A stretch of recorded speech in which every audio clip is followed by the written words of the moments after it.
Halo, lo, apa kabar? Semoga selalu dalam dan sehat walafiat, tetap semangat. Kembali berjumpa dengan kami, saya Sebenarnya Arif dan Bung Rocky Gerung dari Forum News Network. Bung Rocky, mantan Presiden Jokowi atau Presiden ketujuh Jokowi, akhirnya turun gunung juga ke Jakarta, ikut berkampanye bagi calon gubernur Ridwan Kamil. Alasannya ya karena dia diundang begitu. Bagaimana kita memahami langkah politik Jokowi ini? Kan dia ini mantan presiden dua periode. Harusnya nggak perlu lagi lah dia cawe-cawe seperti ini kan harusnya dia kalau orang Jawa menyebutnya madeg pandito jadi begawan yang menyepi di atas gunung. Jadi turun gunung itu kalau betul-betul ada persoalan bangsa yang harus ikut dia selesaikan bukan untuk kepentingan kelompok apalagi kepentingan pribadi dia. Ya benar, DKI menjadi taruhan serius dari Presiden Jokowi. Beliau pernah jadi gubernur dan berkantor di Merdeka Selatan, lalu jadi presiden, berkantor di Merdeka Utara. Jadi Jakarta itu sebetulnya hal yang harus melekat dalam sejarah presiden. Itu yang menyebabkan, atau itu alasan saya kira kenapa Pak Jokowi itu harus belusukan lagi di Jakarta, mengumpulkan relawan tuh. Walaupun tinggal sisa-sisa tuh, karena nggak cukup ya pasti dibawa dari macam-macam daerah, Solo terutama. Jadi kita lihat bagaimana komposisi politik Jakarta itu akhirnya berubah menjadi seolah-olah kampanye Presiden Jokowi. Dan unsur-unsur yang terlibat di situ tentu adalah mereka yang sampai sekarang masih melekat secara organik pada Presiden Jokowi. Tetapi hal yang harus kita pahami adalah buat apa sebetulnya seorang yang baru saja meninggalkan gelanggang politik sebagai pemimpin tertinggi negeri ini, yaitu sebagai presiden, masuk lagi ke wilayah yang sebetulnya udah tidak lagi diperlukan karena dia sudah masuk dalam tahap menjadi begawan. Tapi kenapa mesti turun gunung padahal barusan naik gunung, itu intinya. Lain kalau misalnya udah ya cukup lama lalu presiden ingin membantu partai politiknya, kan presiden kan nggak punya partai politik. Kalau SBY jelas itu dia masih cawe-cawe kalau istilah Pak Jokowi. Tapi SBY punya alasan karena dia adalah pembina atau pendiri partai politik Demokrat. Jadi SBY ingin memastikan bahwa partainya itu memperoleh dukungan rakyat. Nah kalau Jokowi partainya apa? Kan itu soalnya. Jadi kelihatan secara personal Jokowi ingin terus memamerkan kekuasaan dia. Ibu Mega juga kok berkampanye, Ibu Mega punya partai, jadi dia berkampanye untuk kemenangan calon dari partainya. Kalau Pak Jokowi buat siapa? Itu buat Ridwan Kamil. Ridwan Kamil adalah bagian dari koalisi Kim Plus. Jadi Jokowi adalah bagian dari tim kampanye Ridwan Kamil akhirnya. Tetapi itu nggak pernah dieksplisitkan juga kan. Jadi itu masalahnya soal kemenduaan presiden atau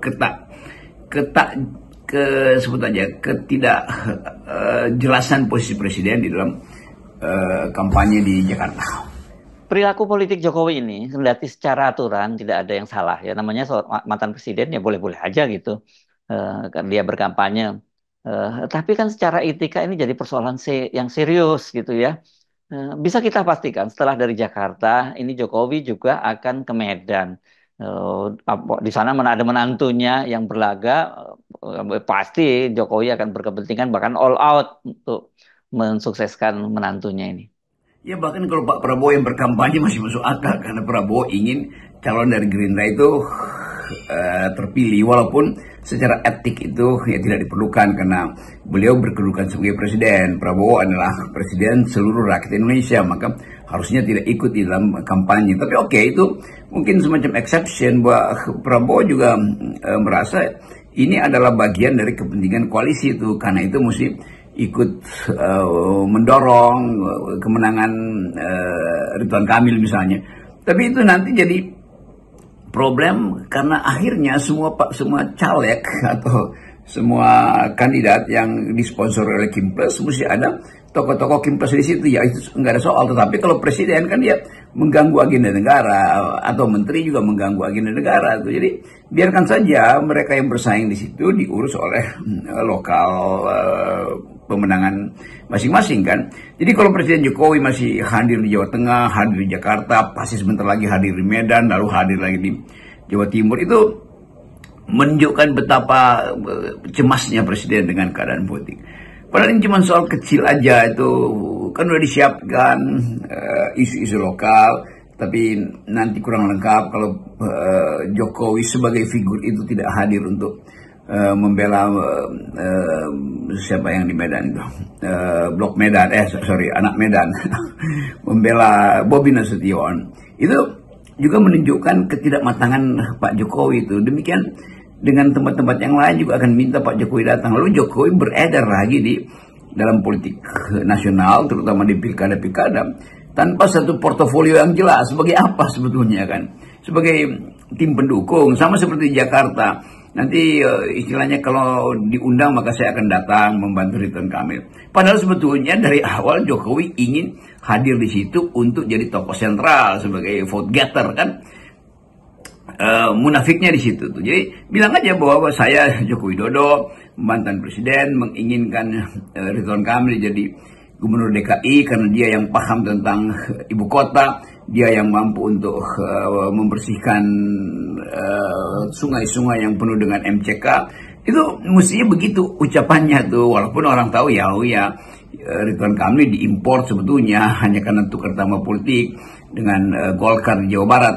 Misalnya begitu cara atau keterangan yang pasti akan dikulik-kulik oleh netizen atau oleh kalangan pers. Tapi sekali lagi alasan Jokowi itu tidak berbasis pada semacam etika kepemimpinan, yaitu seseorang yang barusan lengser itu sebaiknya merenung supaya dia bisa tahu apa sebetulnya yang dia perbuat baik dan apa yang masih dianggap buruk oleh rakyat.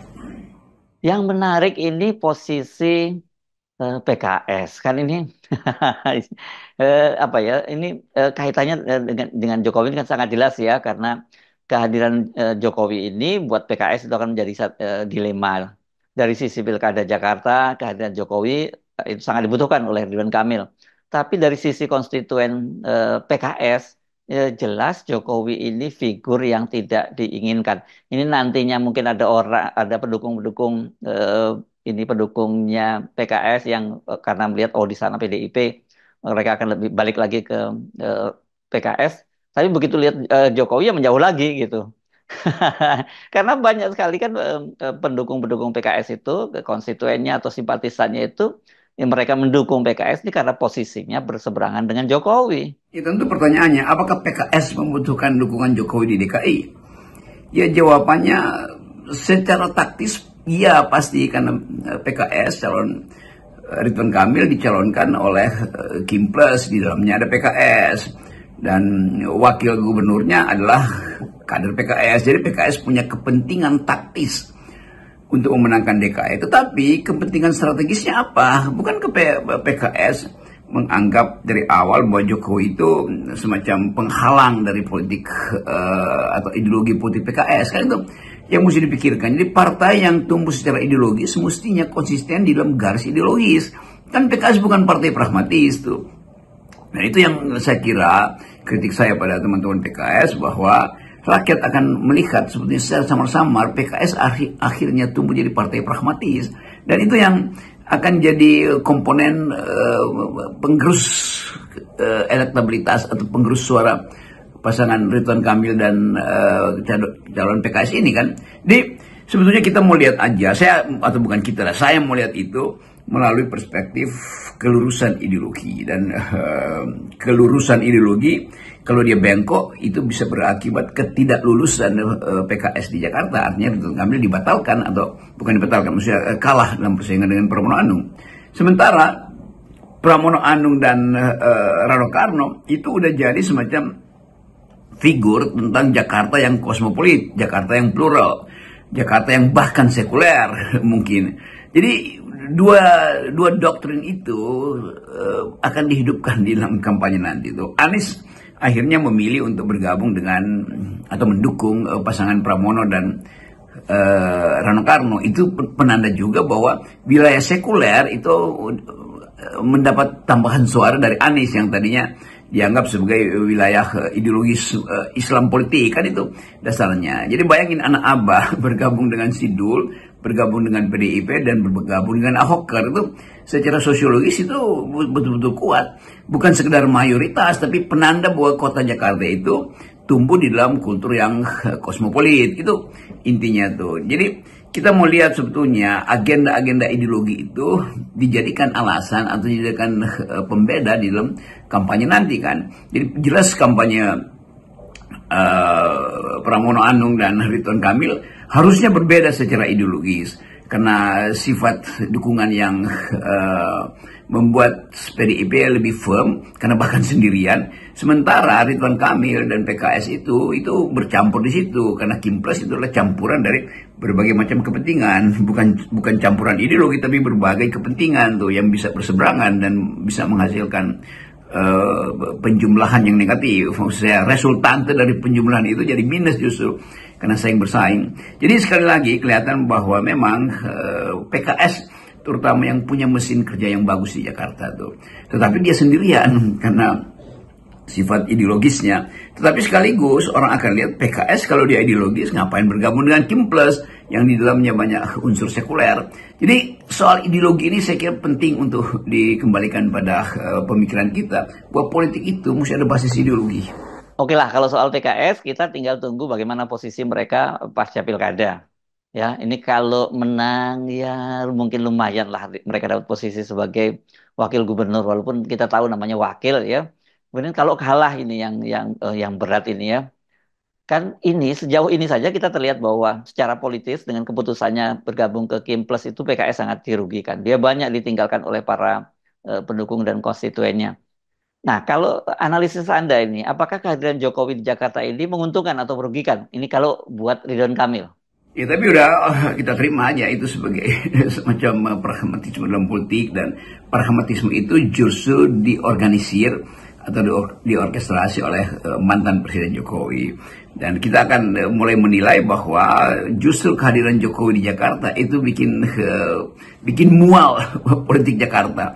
Karena menganggap ini ngapain nih orang nih dari Solo balik lagi ke Jakarta nanti pindah ke Medan dan segala macam. Jadi itu sebetulnya kampanye buruk bagi Ridwan Kamil itu. Lain kalau Ridwan Kamil misalnya berani mengatakan, ya saya Ridwan Kamil berpasangan dengan PKS dan kami ini adalah Kim, tapi bukan Kim Plus, melainkan Kim Minus. Lalu wartawan bertanya, kok minus? Iya, maksudnya minus Gibran, minus Jokowi. Itu lebih bunyi, lebih mampu untuk popping up ideas ketimbang bertemu dengan Jokowi. Kan rakyat Jakarta tahu bahwa siapapun yang menempel pada Jokowi itu artinya masih nyari sisa-sisa kekuasaan Jokowi yang memang udah punah, udah nggak ada tuh.